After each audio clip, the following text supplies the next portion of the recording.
Things are never quite what they seem. We think we understand the world around us, but we really only see the outside, what it seems to be. My name is Lucas Kane. My story is the one where an ordinary guy has something extraordinary happen to him. Welcome to the Studio Cook review of Fahrenheit, or in America, Indigo Prophecy. As you can already tell from this review, the game plays out very much like a film, and this is the staple of which the gameplay is based around. You won't do a lot of acting, more as you will directing, telling people what to do in general senses, rather than controlling their direct actions. The game starts in this bathroom, and you're playing as Lucas Kane, who's just committed a murder that he can neither remember nor be held responsible for.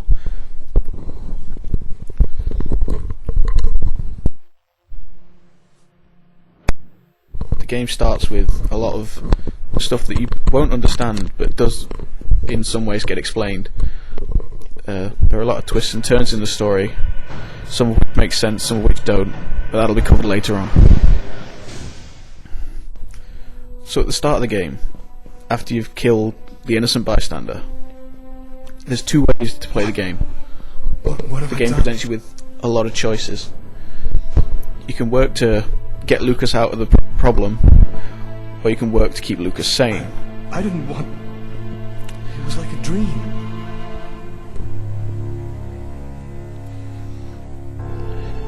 Time is another factor in Fahrenheit, in that usually we're given a short period of time to make your choices. Quick. I've got to get out of here before somebody comes in here. So, as any good responsible murderer would, the first time we play through, I decided to clean up the body and hide the murder scene. The interaction is done using the left and right analog sticks. The left analog stick moves you, the right analog stick makes choices. As you can see from the icons at the top of the screen, you get choices left, right, up and down. Sometimes it's not obvious which choice is the right one to make, as the little icons can be a little confusing at times. So you might end up, say, climbing out of a window when you meant to shut the window, or getting yourself into more trouble than you meant to. Another problem that'll be highlighted later in the game. Sometimes there are issues with control.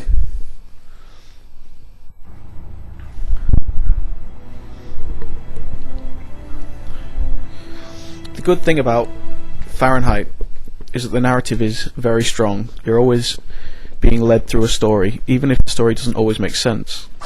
It's always there, it's always present, and it's always very interesting to follow.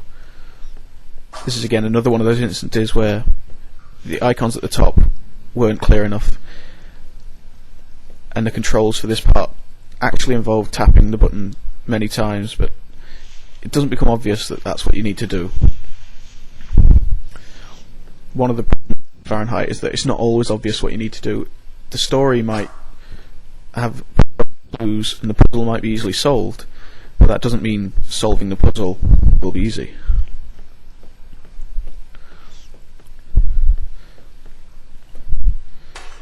Another plus point is that most things in the game are interactive, sometimes in ways you might not expect. Coin.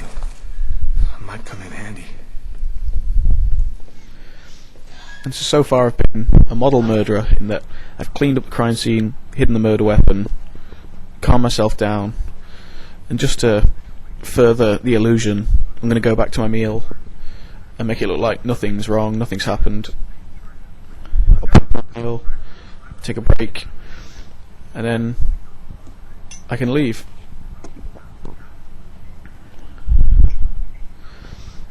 Now, an interesting thing about every choice you make in the game, while they're not as amazing as you might think, this is the sanity meter, and every choice affects this in a positive or negative way. The lower the meter, the more chance you have of going insane, which obviously equals game over. Either you'll turn yourself into the police, you'll commit suicide, you'll just go insane. But this isn't the only way to play Fahrenheit. I mean, if the game is all about choice, what happens when you play through it a different way? So if we go back to the beginning of the game now, we can take a look at some different versions to play. What if we didn't clean up the murder scene? What if we take Lucas's advice to escape the murder scene? Somebody comes in here. And so, not cleaning up anything, just bailing as quickly as I can. We're treated to entirely different cutscenes. Unfortunately, this doesn't have a huge impact on the story. You'll still follow the same kind of linear path through it. It's more like different scenery along the same route, rather than a whole new story. This guy came out of the toilets. On a plus point, you will get 3 different endings, and they are pretty different. I don't want to give any spoilers, but it's pretty obvious that the people that made this game like to watch films. There's references to many films, some of which I'll show in a second. Ask you to stay calm and wait here for the police to arrive and check your IDs. So that's the start of the game. But there's a lot more. You get little interludes when you start to calm down. This is the main mode of action in the game. You get these coloured circles, and whichever direction they flash, you have to press the corresponding direction. Now the thing is, you can stop pressing, and it also affects the cutscene. But you fail so many times, and that's the end of the game. Sometimes that'll lead to your death, sometimes it'll lead to a restart.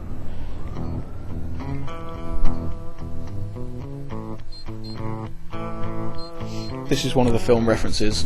If you see it in the game, it's blatantly Silence of the Lambs, which isn't a bad thing in itself, but sometimes the film references are a little more shameless, and you'll probably see that from this video.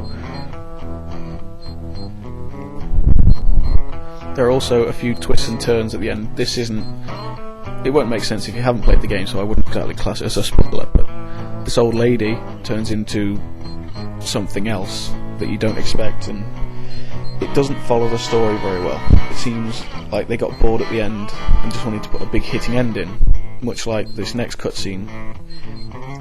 It doesn't entirely follow the nature of the start of the game, which is a gritty urban detective crime thriller.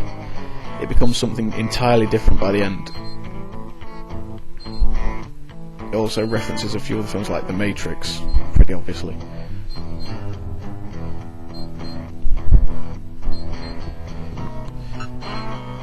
There are some creepy scenes, like from the asylum. One of the more harrowing parts of the game is where you're escaping. And it's very dark and you can't see what's going on. It's one of the classier parts of the game that really involves the person. Here's some examples of the bad control scheme. When the camera cuts, you don't know which direction is the way you want to be going, so you can very easily run into walls, get lost. That's just not me playing the game badly, that's just how the camera cuts affect the controls. It's very reminiscent of Resident Evil. And yes, for those who, in America, who haven't seen this game yet, the scenes that have been cut out of your version are definitely in ours, as you can see.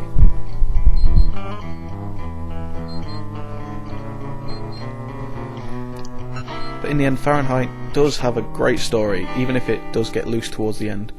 It's definitely worth buying, it's definitely worth playing, it's definitely a unique new experience that you won't have played anything like before. So even if it's just for that, rent it for a few days, that's all it takes. That's the end of my story. I wasn't able to take the pressure, so I chose to put a definitive end to all the madness. I'll never know what happened in the restaurant, because in the eyes of the world, I'm just a murderer.